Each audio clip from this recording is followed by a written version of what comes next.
Bom dia, povo de Deus. Glória a Deus, né? Que lindo. Hoje a gente está agraciado aqui com tantos talentos, né? Famílias reunidas, louvando ao Senhor. É um privilégio ter uma orquestra, né? Glorificamos a Deus pela vida da Sara, nossa líder da área da música. Se você também tem talentos musicais, não fique tímido. Procure a Sara, né, para você integrar aí os ministérios de louvor. Se você tem outros talentos também, busque alguém da liderança desse ministério, né? Se você tem filhos, trabalhe no ministério infantil. O ministério infantil precisa de você, servindo lá para abençoar umas famílias, abençoando as outras. A igreja funciona assim. E hoje, no dia de hoje, um dia tão especial, né? Talvez vocês estavam pensando bem assim, poxa, pastor, vai falar sobre o dia dos namorados, né? Mas não, hoje não. Hoje eu não vou falar sobre o dia dos namorados. Apesar de ser uma data tão legal, né? Tão bacana, a gente valorizar os relacionamentos dos casamentos, né? Esse relacionamento de comunhão profunda, em que até o Senhor usou a palavra de Deus para poder falar de um relacionamento de casal, né? Deus usou também a palavra de Deus, e Ele falou em alguns momentos que o amor de Cristo pela igreja era como o amor de um marido pela esposa. Isso é tão profundo, né? Tão especial. Mas apesar disso, eu ainda vou tratar sobre outro assunto hoje. Eu queria desafiar você, agora que já sentou, pedir para você ficar de pé, para você se movimentar pela última vez, antes de eu começar a falar, usar a palavra de Deus, você ficar em pé, colocar a mão no seu coração, e assim nós juntos, buscarmos ao Senhor, para Ele usar a palavra de Deus, né, para que a palavra de Deus possa alcançar a nossa mente, o nosso coração, e que a gente saia daqui, cheios da presença de Deus. Senhor, eu quero pedir por cada família aqui, cada família representada aqui, crianças, adultos, pessoas com mais idade, mas a gente quer, Senhor, que todos recebam porção da presença do Senhor, porção da palavra de Deus. Você também que está acompanhando aí pela internet, se você quiser fazer esse ato, coloque tua mão sobre o teu coração. Ó Senhor, abre o nosso entendimento, abre a nossa mente, os nossos ouvidos espirituais, para que a sua palavra seja recebida em nossos corações, como terra fértil, como semente que frutifica, Senhor. Frutifica em nosso meio, que as nossas ações representem aquilo que o Senhor quer, aquilo que o Senhor faz em nossas vidas, que o teu amor seja presente, que a tua palavra possa ser frutífera em nossos meios, em nossos relacionamentos. Pai, faz isso, Senhor. Não, Senhor, deixa nada impedir, para que a tua palavra seja frutífera em nossas vidas. Em nome de Jesus que eu oro e abençoo, amém. Agora você pode se assentar. E assim, no dia de hoje, no domingo, de manhã, nós estamos aqui reunidos. E eu queria falar sobre um assunto que muitas vezes a gente olha na Bíblia e a gente não dá atenção. É algo tão precioso, tão importante, mas que a gente não dá atenção. Às vezes a gente passa despercebido. Tem palavras que a gente consegue definir fácil, tipo uma bola de basquete. Se houvesse alguém nesse auditório ou em outro lugar que você estivesse se relacionando, falava assim, uma bola de basquete. Então você podia usar alguns artifícios para falar, olha, é uma coisa redonda, você podia usar a sua mão para representar, redonda, você pega com a mão, geralmente é feito de plástico ou de couro, você infla, né, você coloca ar dentro daquilo ali, você joga ela para o chão e ela volta para a sua mão, você usa ela para acertar num aro, ou seja, num material feito redondo, você joga para o alto. Então você ia usar muitas formas de falar para a pessoa. O que é a bola de basquete? Ficava fácil, né? Mas e quando a gente fala de outras palavras que às vezes não dá para a gente pegar, não dá para trabalhar no concreto. E aí, quando a gente pensa em crianças, né, minha esposa é ministra de crianças aqui, líder do Ministério Infantil, às vezes quando a gente está falando para criança fica mais difícil. Como que você vai falar, por exemplo, como que você define beleza? E aí? Não fica difícil? O que é? Né? E você vai tentar falar, mas você não consegue materializar aquilo. Assim também é a glória de Deus.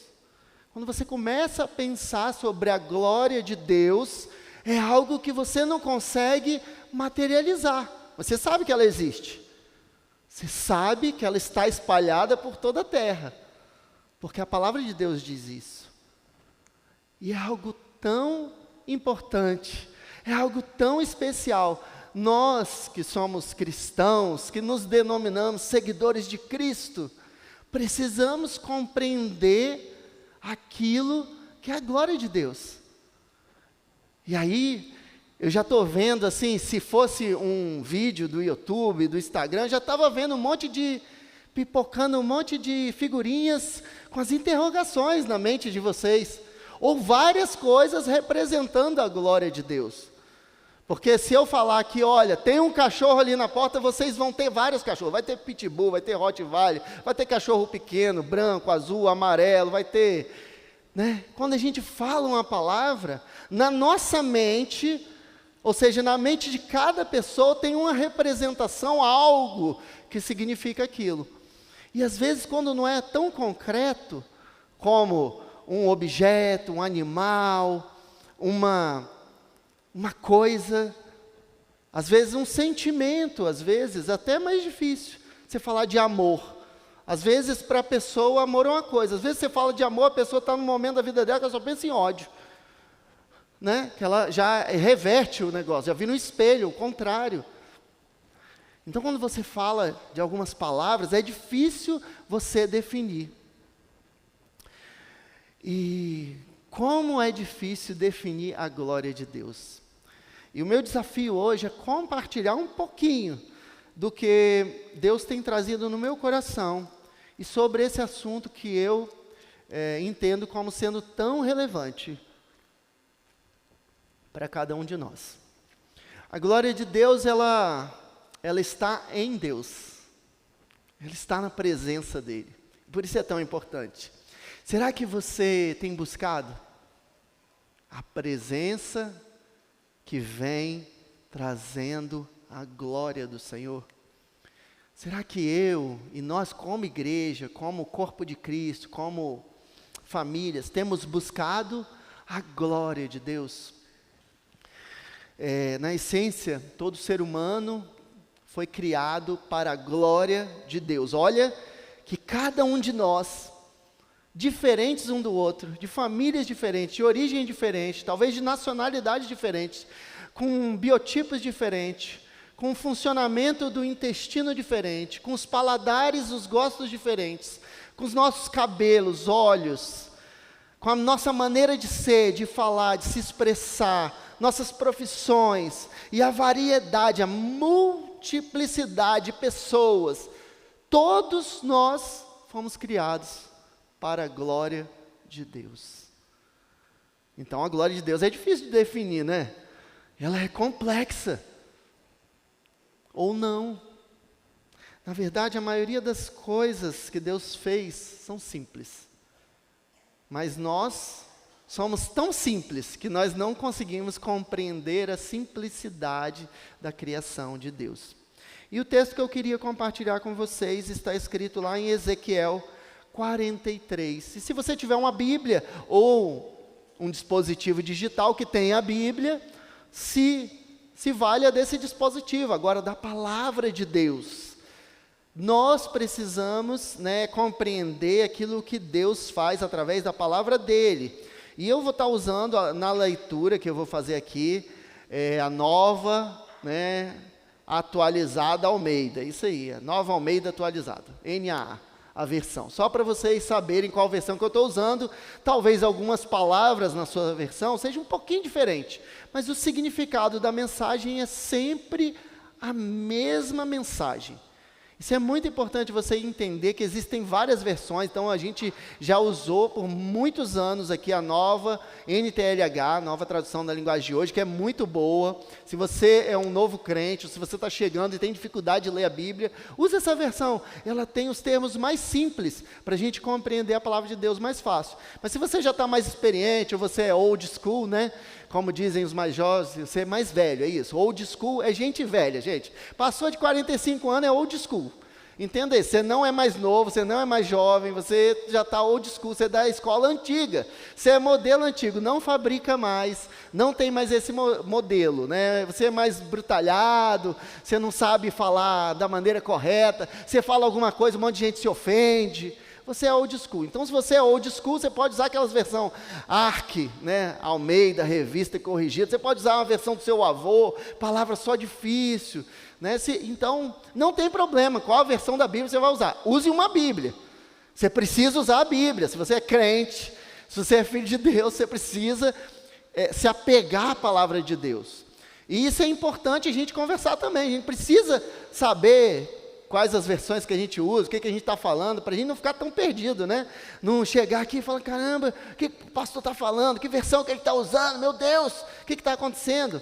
E aí a gente define o que a gente vai falar, qual a versão que a gente vai usar, para ficar mais fácil de todo mundo entender as mesmas palavras. Como eu estava dizendo, palavras são às vezes difíceis de definir. Então, se a gente usar a mesma linguagem, a gente for detalhista na definição das coisas, vai ajudar. Estava vendo a Fernanda ali, ela é música também, está na orquestra, e às vezes a minha esposa fala para ela, Fernanda, faz uma decoração assim, assim, mas se não for detalhista, a pessoa que vai fazer lá não sabe o que é para fazer. Se você for pedir para fazer um post na internet, você fala assim, ó, eu queria fazer assim, um post assim com uma pessoa sorrindo, milhares de pessoas sorrindo, o que é isso? Você precisa ser detalhista. Então a gente precisa definir os termos. Em qualquer lugar que você for, para você ser específico, para você ser claro, para você comunicar o que você quer falar, você precisa ser claro, usar o máximo de termos que você puder. E aí, como eu, apesar de algumas vezes a pessoa olhar para mim e achar que eu sou novo, né, eu não sou mais tão novo assim. Então lá na minha casa, né, onde eu fui criado, minha mãe falava para mim assim, ó, pega lá o pai dos burros. Hoje, se falar isso, todo mundo, não, o que é isso, coitado dos burros. Mas era assim que falava, era o quê? Era o dicionário. No dicionário você encontra as definições das palavras, e aí você aprende mais. Então, quando você aprende uma palavra, nossa, é tão legal.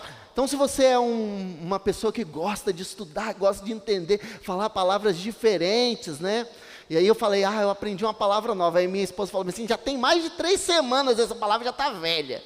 Né? Então, assim, a gente tem que aprender novas palavras, novas definições, para a gente traduzir melhor o ensino da Bíblia. E por isso que é tão importante a gente falar. Por quê? Porque a Bíblia não é para a gente. Olha, se você tem 40 anos, a Bíblia não é para você. Se você tem 20 anos, a Bíblia não é para você. Pensa, a palavra de Deus é sempre para a próxima geração. Se a gente não passar para os novinhos, para aqueles que estão chegando agora, para as crianças, isso se perde, gente. O evangelho, a igreja, tudo que a gente faz não é para a gente. A gente precisa compreender isso. A gente precisa passar o bastão. Em tudo. Explicar o que é a glória de Deus. Explicar o que é um relacionamento amoroso com Cristo. A gente precisa buscar, compreender e traduzir em palavras, em ações, aquilo que a gente sabe. Para que a próxima geração enche os bancos. Não dá para chegar numa igreja, e eu não tenho nada contra as pessoas mais experientes e idosas, elas que semearam na minha vida. Muito pelo contrário, eles são dignos de honra. Sim, de honra. Honra humana, a gente precisa honrar os mais velhos. Mas não podemos esquecer que a gente precisa passar o bastão para a próxima geração. Dito isso, eu queria ler com você esse texto tão importante. No título da minha Bíblia, diz assim, a glória de Deus enche o templo. O que será que encheu o templo, né? O que será que encheu o templo? Então, o homem me levou ao portão que dá para o leste. Eis que, do lado leste, vinha a glória do Deus de Israel. A sua voz era como o som de muitas águas, e a terra resplandeceu por causa da sua glória. O aspecto da visão era como o da visão que eu tive quando vim destruir a cidade, e como as visões que eu tive junto ao rio Quebar. Então caí com o rosto com o rosto em terra. A glória do Senhor entrou no templo pelo portão que dá para o leste. O Espírito me levantou e me levou ao átrio interior. E eis que a glória do Senhor enchia o templo. Enquanto o homem estava em pé ao meu lado, ouvi uma voz que me foi dirigida do interior do templo. O Senhor me disse: Filho do homem, este é o lugar do meu trono e o lugar das plantas dos meus pés, onde habitarei no meio dos filhos de Israel para sempre. Nunca mais a casa de Israel contaminará o meu santo nome, nem eles, nem os seus reis, com as suas prostituições e com o cadáver dos seus reis nos lugares altos.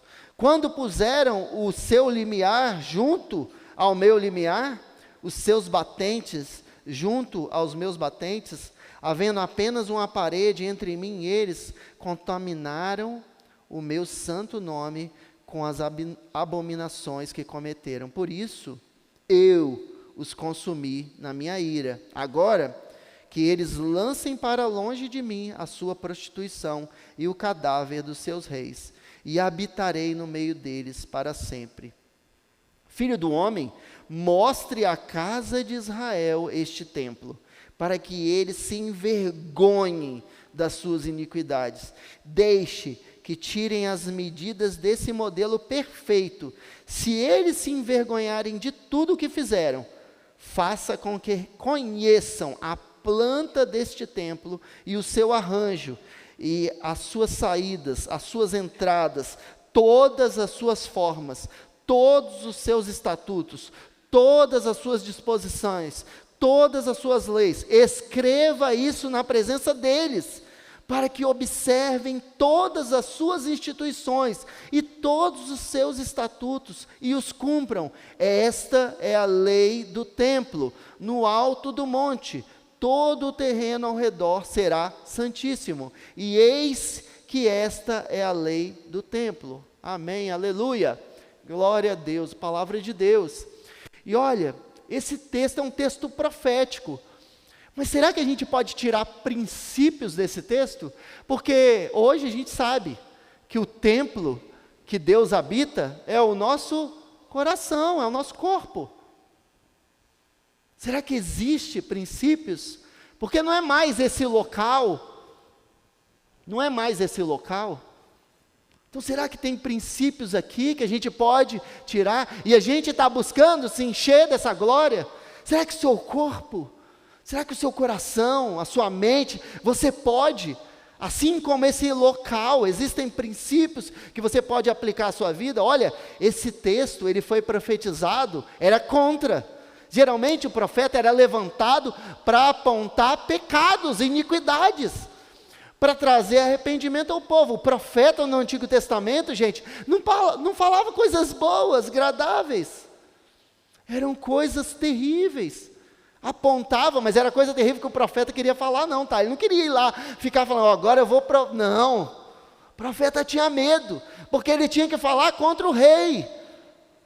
Vamos dizer que alguém tivesse como profeta nessa cidade, tinha que ir lá falar contra o prefeito, contra o comandante da polícia militar, contra, sabe, com o general, era contra as autoridades, contra as pessoas que estavam no governo. E você sabe que a própria Bíblia diz que tenham cuidado com as pessoas que estão no governo, porque elas podem fazer mal a ti. Então o profeta, ele tinha medo, mas ele teve que falar. Ele está dizendo aqui, contem ao povo. Olha, fala para eles, quem são o povo de Deus hoje? Israel, somos nós. Nós precisamos saber que tem regra para chegar na glória de Deus. Tem uma regra. Mas como assim, pastor? Tem uma regra, tem um rito? Não, não é um rito. Mas existe um princípio que você precisa buscar. Existia profecia, se você ler o livro de Ezequiel, tem várias profecias contra várias pessoas, contra várias cidades, está falando um monte de, eu não gosto dessa palavra, mas está falando um monte de desgraça, um monte de coisa ruim, está falando que Deus vai, e o próprio Deus fala, eu consumi eles com a ira, eu odeio essa adoração a ídolos, a reis, ocupa meu lugar. O lugar de Deus é no seu coração. Qualquer coisa que está ocupando é idolatria. Qualquer trabalho, filho, relacionamento, tudo, qualquer coisa, dinheiro, posse, saúde, vaidade, beleza, qualquer coisa que ocupar o lugar de Deus no seu coração é idolatria. Nada pode ocupar o lugar de Deus no nosso coração. Atrai a morte, atrai destruição, e a morte é falta da presença de Deus. Pior, a ira de Deus. A ira de Deus é destruição total, da pior forma que existe. Não tem nada pior do que isso. Não é câncer. É terrível câncer. Não é nenhuma doença venérea, nada. Não é fome. A ira de Deus é a coisa que a gente tem que ter mais, ter medo. Ter medo mesmo, não é temer de reverenciar, não. Ter medo. Porque se você cair debaixo da ira de Deus, acabou. Não tem mais salvação.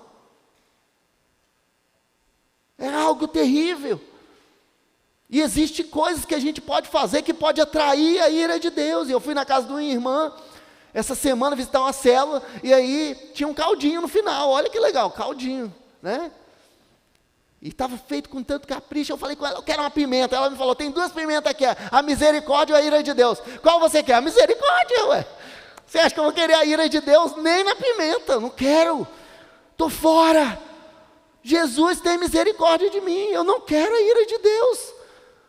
Se você não está isso, se você não entendeu isso, que a gente não pode querer a ira de Deus em nenhum momento da nossa vida, em jamais.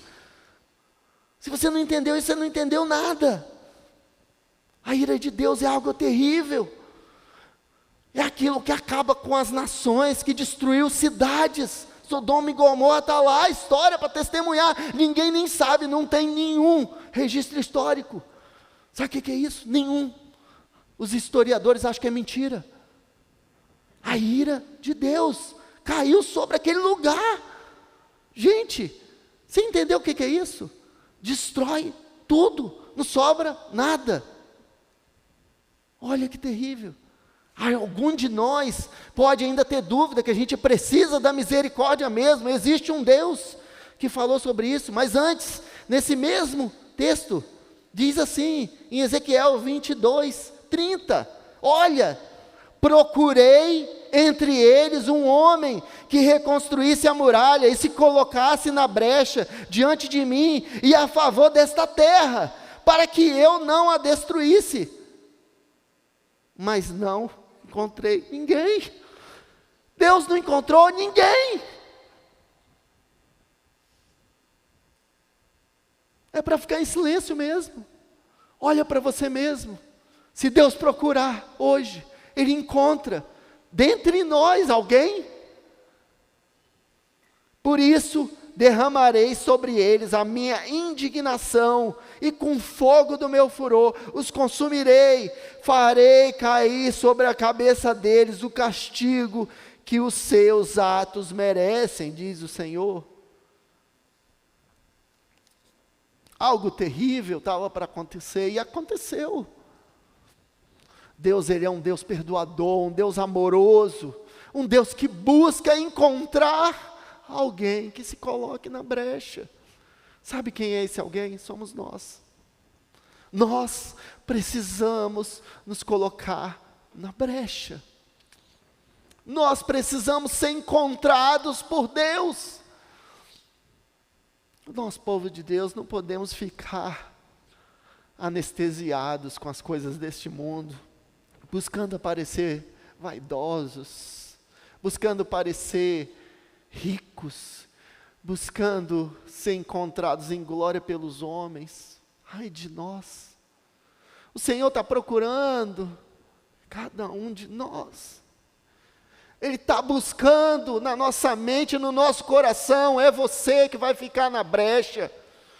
E existem muitas brechas para a gente ocupar, as brechas nas famílias, nos casamentos, nos relacionamentos, no trabalho, na igreja. A gente precisa ser encontrado fiel. A gente não pode ser encontrado fazendo aquilo que Deus odeia, que Deus detesta. Ele diz: Filho do homem, mostre à casa de Israel este templo, para que eles se envergonhem. Ou seja, é um princípio. Se você vê um pecado, você precisa se envergonhar. E tem uma lista de pecados. Não existe pecadinho nem pecadão. Não existe. Mas não basta você se arrepender uma vez só, na sua conversão, não. Você precisa se arrepender diariamente das suas ofensas a Deus e aos seus irmãos. Nós precisamos ter uma prática de pedir perdão e de perdoar. Manter-se orgulhoso atrai a ira de Deus, nos condena. E pior, traz a ira sobre o que está à nossa volta, a destruição sobre o que está à nossa volta. Pense nisso, porque você pode estar causando destruição à sua volta, na sua célula. O texto ainda diz assim, Ezequiel 43, 18. Então ele me disse sobre consagração: Filho do homem, assim diz o Senhor Deus, são estas determinações do altar. No dia em que o fizerem, para oferecerem sobre ele holocaustos e para ele aspergirem sangue. Tem regra. O altar está no seu coração. Desculpa, tá, gente? Não estou apontando para ninguém, não. Mas assim, para mim, né? O altar está no nosso coração. O que está no nosso coração? Esse altar que está aqui, ó, que está na nossa mente, o que é que está aí? O evangelho é sempre conosco, não é com o próximo. O evangelho é com você mesmo. Deus está falando para mim, está falando para cada um de vocês. A gente é um processo reflexivo, em que gera frutos com as outras pessoas, que gera fruto no relacionamento com Deus. Mas não é para você olhar para o lado e falar, porque fulano, não, é você, é com você. Você que está sentado aqui, você que está aí escutando. O evangelho é conosco. O alerta é conosco. E não é para você sair arrasado daqui, não tem nada a ver com isso. Porque Deus, Ele está procurando você. Deus, Ele tem interesse em você. Ele quer que você esteja na brecha. Ele está buscando você. Olha, se arrepende rapidinho. Senhor, eu me arrependo, me ajuda a eu me arrepender. Me ajuda a eu odiar o meu pecado e tudo que me faz afastar o Senhor de ti, de mim. Me ajuda, Senhor, eu quero estar na brecha, eu quero ser esse o cara, eu quero ser essa mulher que está na brecha, orando, jejuando, buscando a Deus. Não existe outra maneira. E se você acha que a glória de Deus é pouca coisa, vou ler lá para você em Salmos 19. Se você pensa a glória de Deus, definir a glória de Deus é difícil, mas pensa o seguinte: a glória de Deus é a beleza do Senhor. E quando você fala beleza, tem muita coisa que é bela.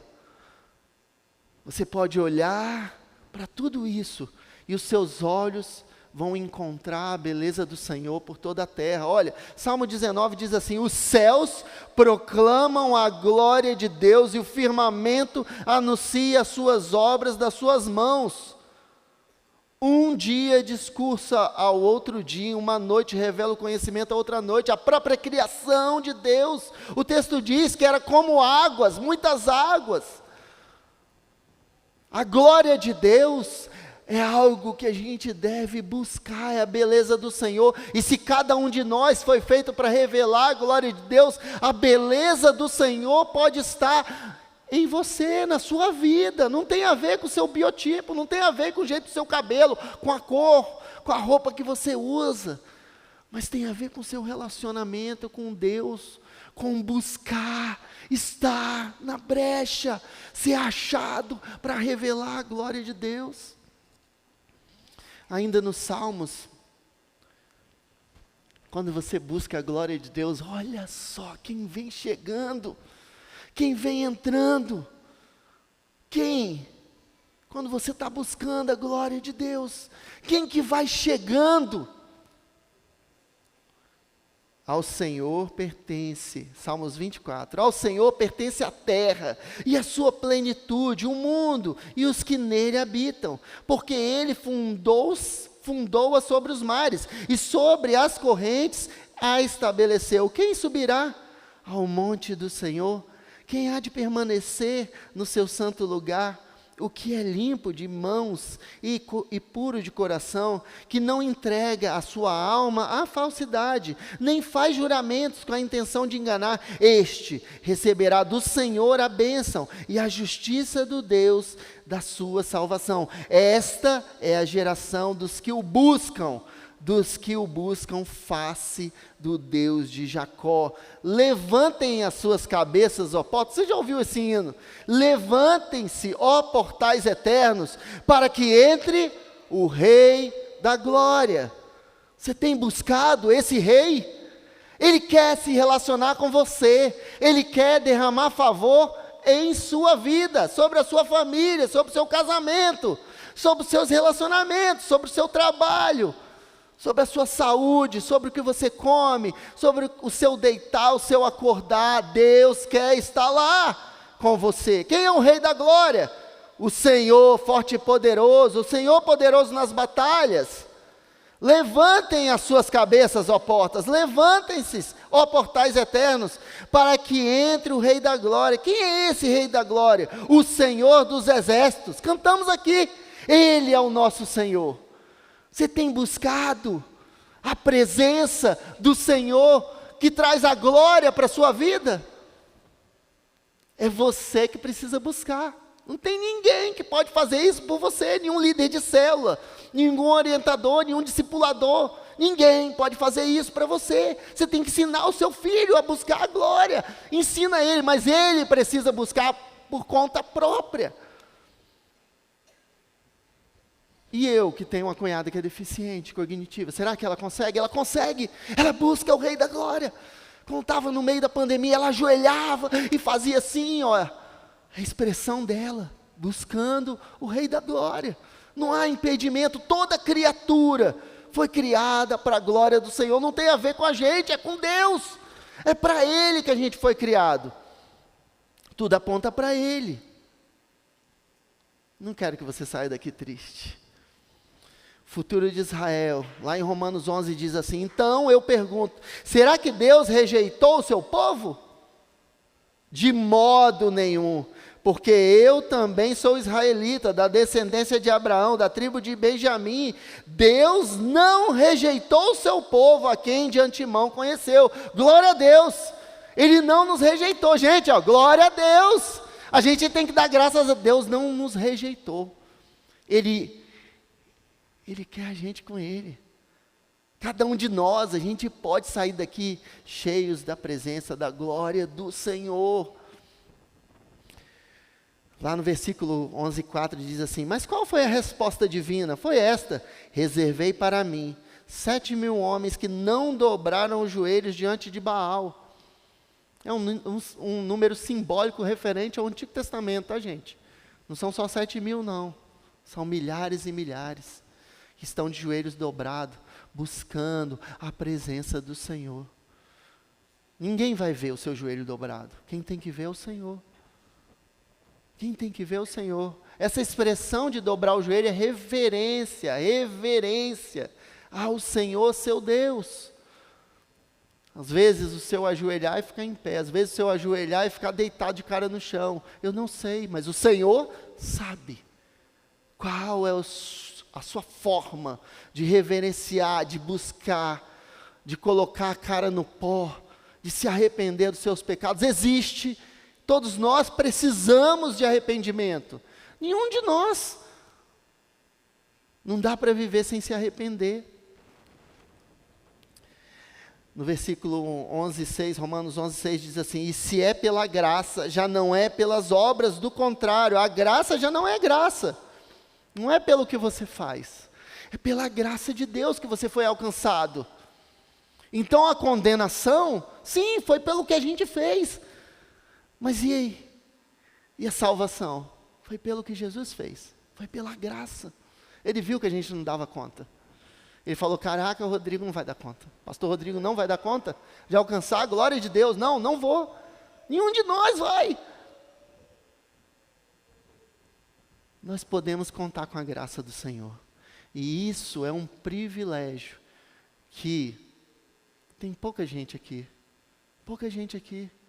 Quando você sair daquela porta ali, existe um decreto de condenação para as pessoas que estão para fora da igreja. Você não pode ficar calado. Não dá para você escutar a palavra de Deus dia a dia, domingo a domingo, escutar mensagens e você ficar calado. Quantos de vocês estão em células? Quantos de vocês estão em célula? Irmão, você precisa abrir a porta da sua casa para que tenha crente lá. Seus vizinhos vão para o inferno se eles não reconhecerem Jesus como Senhor e Salvador. A sua família. Nada que acontece de ruim aqui ainda é pior do que o inferno. Você precisa se movimentar e clamar em direção às pessoas que estão ao seu lado. Não basta você ofertar em outras nações. Não é suficiente. A missão é aqui agora. Você está nela. Deus tem interesse que você fale de Jesus para as pessoas que estão ao seu lado, com quem você se relaciona, no seu trabalho. Não fica parado, não. Se seu filho quer encher sua casa de criança, eu me incomodo. Mas ele está certo. É o Pedro que está certo. É o Pedro que está certo. É o Pedro que quer chamar um amigo dele lá, para ir para a Segunda Viva.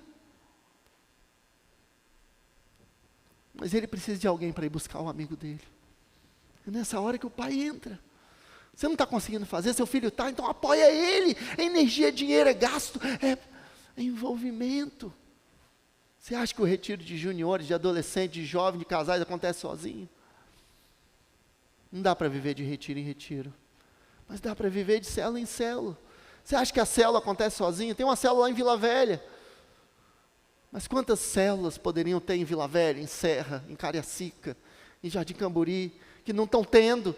Porque a gente está lá, a gente não está sendo encontrado na brecha, porque tem alguém precisando escutar a palavra de Deus. Precisa ter um ambiente de cura, de transformação, que a pessoa entra ali e sai maravilhada. Pode ser com caldinho. Mas tem que ter transformação. Você está escutando o que as pessoas estão falando, elas estão doentes do seu lado, você está orando. Mas não vai curar, não importa. Você tem que orar, porque se Deus curar, a glória vai para Ele, tem nada a ver com você.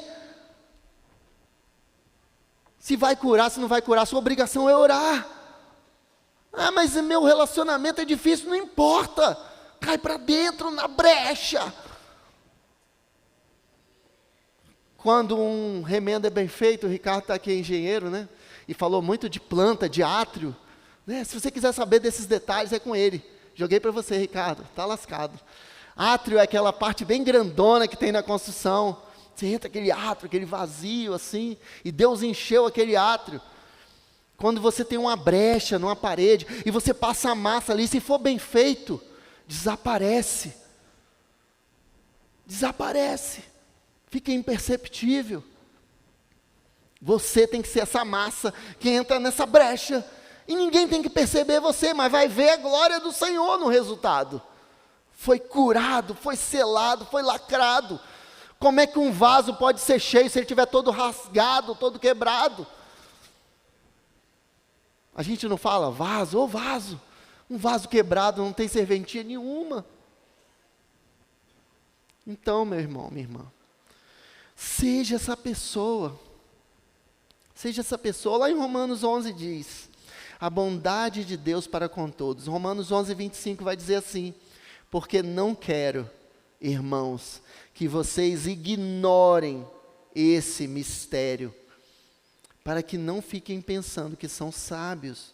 Vem o endurecimento em parte de Israel, até que tenha entrado a plenitude dos gentios. E assim todo Israel será salvo, como está escrito: o libertador virá de Sião, e afastará de Jacó as impiedades. Esta é a minha aliança com eles, quando eu tirar os seus pecados. Tem a ver com os nossos pecados. A gente precisa permitir que o Senhor tire os nossos pecados. E dói.